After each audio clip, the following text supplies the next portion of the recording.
नमस्कार हरि प्रेमी चैनल में आपका स्वागत है। हरि प्रेमियों, कैसे हैं आप? उम्मीद है आप सब अच्छे होंगे। आइए आज का प्रसंग शुरू करते हैं। आज का प्रसंग है भगवान श्री कृष्ण द्वारा अर्जुन को बताया गया गर्भ गीता का संदेश। हरि प्रेमियों, वीडियो को अंत तक जरूर देखना। अगर आप चैनल पर नए हैं तो प्लीज़ सब्सक्राइब करें और बेल आइकॉन जरूर दबाएं ताकि आप तक सारे नोटिफिकेशन पहुंचते रहे। हरि प्रेमियों, आइए जानते हैं। गर्भ गीता बहुत ही अनोखा ग्रंथ है। इसमें संपूर्ण ज्ञान समाहित है। श्री कृष्ण भगवान जी का वचन है कि जो प्राणी इस गर्भ गीता का सद्भावना से विचार मनन करता है वह फिर गर्भवास में नहीं आता है। उसे जीवन मरण के चक्कर से छुटकारा मिल जाता है। सभी को गर्भ गीता का अनुशीलन अवश्य करना चाहिए। साथ ही यह भी मान्यता है कि जो गर्भवती महिला गर्भ गीता का श्रवण करती है उसका गर्भस्थ शिशु अच्छे संस्कार ग्रहण करता है। जन्म लेने के बाद वह आदर्श जीवन व्यतीत करता है। अर्जुन बोले, हे कृष्ण भगवान, यह प्राणी जो गर्भवास में आता है वह किस दोष के कारण आता है? हे प्रभु जी, जब यह जन्मता है तब इसको जरा आदि रोग लगते हैं, फिर मृत्यु होती है। हे स्वामी, वह कौन सा कर्म है जिसके करने से प्राणी जन्म मरण से रहित हो जाता है?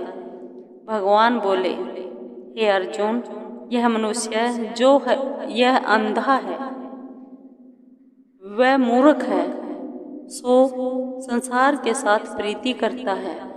यह पदार्थ मैंने पाया है और वह पाऊंगा, ऐसी चिंता इस प्राणी के मन में से उतरती नहीं है। 8 पहर माया को ही मांगता है। इन बातों को करके बार बार जन्मता और मरता है। वह गर्भ विषय में दुख पाता रहता है। अर्जुन बोले, हे श्री कृष्ण भगवान, यह मन मदमस्त हाथी की भांति है। तृष्णा इसकी शक्ति है। यह मन तो 5 इंद्रियों के वश में है।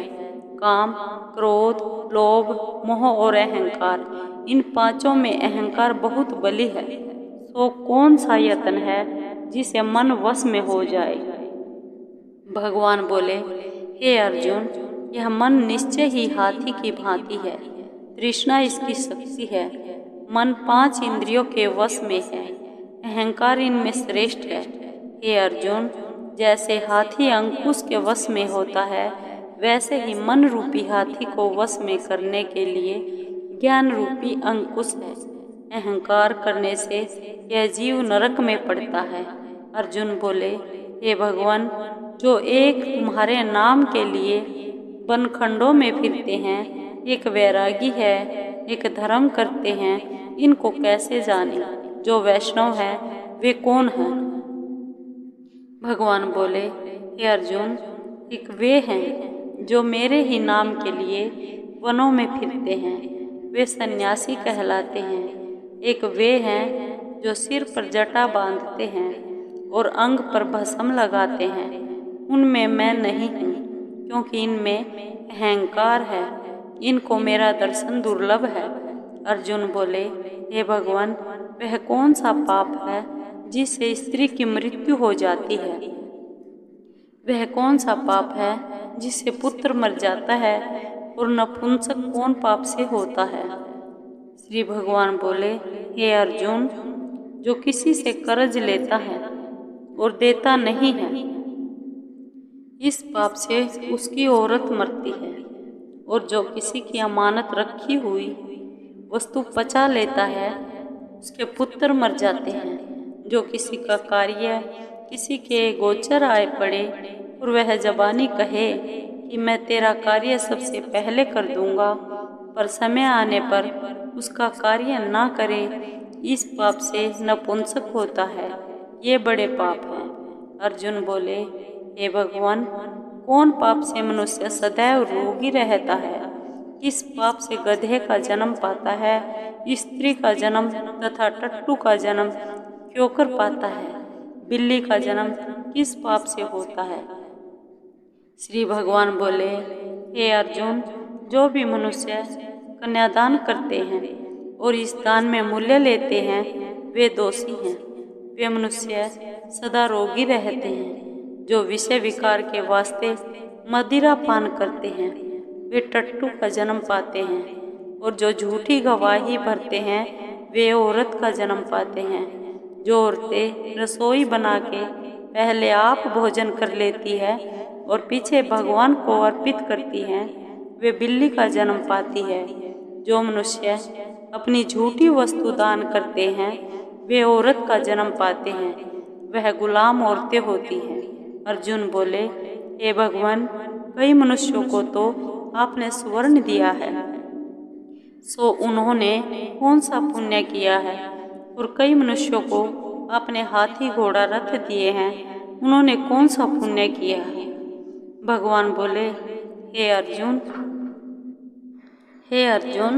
जिन्होंने स्वर्ण दान किया है उनको घोड़े वाहन मिलते हैं। जो परमेश्वर के निमित्त कन्यादान करते हैं सो पुरुष का जन्म पाते हैं। अर्जुन बोले, हे भगवान, जिन पुरुषों के अंदर विचित्र देह है उन्होंने कौन सा पुण्य किया है। किसी किसी के घर संपत्ति है, कोई विद्यावान है, कोई कौन सा पुण्य कार्य है। श्री भगवान बोले, हे अर्जुन, जिन्होंने अन्न दान किया है उनका सुंदर स्वरूप है। जिन्होंने विद्या का दान दिया है वे विद्यावान हैं। जिन्होंने संतों की सेवा की है वे पुत्रवान हैं। अर्जुन बोले, हे भगवान, किसी को धन से प्रीति है, कोई स्त्रियों से प्रीति करते हैं, इसका क्या कारण है, समझा कर कहिए। श्री भगवान बोले, हे अर्जुन, धन और स्त्री सब नाश रूप है, मेरी भक्ति का नाश नहीं है।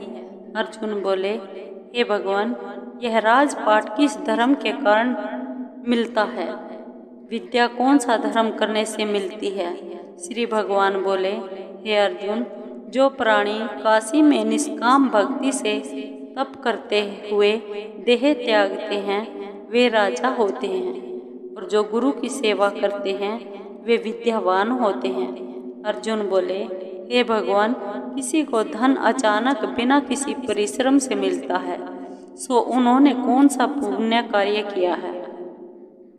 श्री भगवान बोले, हे अर्जुन, जिन्होंने गुप्त दान किया है उनको धन अचानक मिलता है। जिसने परमेश्वर का कार्य और पराया कार्य संवारा है वे मनुष्य रोग से रहित होते हैं। अर्जुन बोले, हे भगवान, कौन पाप से अमली होते हैं और कौन पाप से गूंगे होते हैं और कौन पाप से कुष्ठी होते हैं। श्री भगवान बोले, हे अर्जुन, जो आदमी नीच कुल की स्त्री से गमन करते हैं वो अमली होते हैं। जो गुरु से विद्या पढ़कर मुकर जाते हैं सो गूंगे होते हैं। जिन्होंने गोघात किया है वे कुष्ठी होते हैं। अर्जुन बोले, हे भगवान, जिस किसी पुरुष की देह में रक्त का विकार होता है वह किस पाप से होता है, और दरिद्र होते हैं वो किस पाप से होते हैं। किसी को खंड वायु होती है और कोई अंधे होते हैं तो कोई पंगु होते हैं, सो कौन से पाप से होते हैं। और कई स्त्रियां बाल विधवा होती हैं तो यह किस पाप से होती हैं। श्री भगवान बोले, हे अर्जुन, जो सदा क्रोधवान रहते हैं उन्हें रक्त विकार होता है। जो मलिन रहते हैं वे सदा दरिद्री होते हैं। जो कुकर्मी ब्राह्मण को दान देते हैं उनको खंड वायु होती है। जो पराई स्त्री को नंगी देखते हैं, गुरु की पत्नी को कुदृष्टि से देखते हैं सो अंधे होते हैं। जिसने गुरु और ब्राह्मण को लात मारी है वो लंगड़ा व पंगु होता है। जो औरत अपने पति को छोड़कर पराये पुरुषों से संग करती है सो वह बाल विधवा होती है। अर्जुन बोले, हे भगवान, तुम पर ब्रह्म हो, तुमको नमस्कार है। पहले मैं आपको संबंधी जानता था परंतु अब मैं ईश्वर रूप जानता हूँ। हे पर ब्रह्म, गुरु दीक्षा कैसी होती है सो कृपा कर मुझको कहो। श्री भगवान बोले, हे अर्जुन, तुम धन्य हो। तुम्हारे माता पिता भी धन्य हैं जिनके तुम जैसा पुत्र है। हे अर्जुन, सारे संसार के गुरु जगन्नाथ हैं। विद्या का गुरु काशी, चारों वर्गों का गुरु सन्यासी। सन्यासी उसको कहते हैं जिसने सबका त्याग करके मेरे विषय में मन लगाया है, सो ब्राह्मण जगत गुरु है। हे अर्जुन, यह बात ध्यान देकर सुनने की है। गुरु कैसा करे? जिसने सब इंद्रियां जीती हो, जिसको सब संसार ईश्वरमय नजर आता हो और सब जगत से उदास हो। ऐसा गुरु करे जो परमेश्वर को जानने वाला हो और उस गुरु की पूजा सब तरह से करे। हे अर्जुन, जो गुरु का भक्त होता है और जो प्राणी गुरु के सम्मुख होकर भजन करते हैं, उनका भजन करना सफल है। जो गुरु से विमुख है, उनको सप्तग्रास मारे का पाप लगता है। गुरु से विमुख वाणी दर्शन करने योग्य नहीं होती।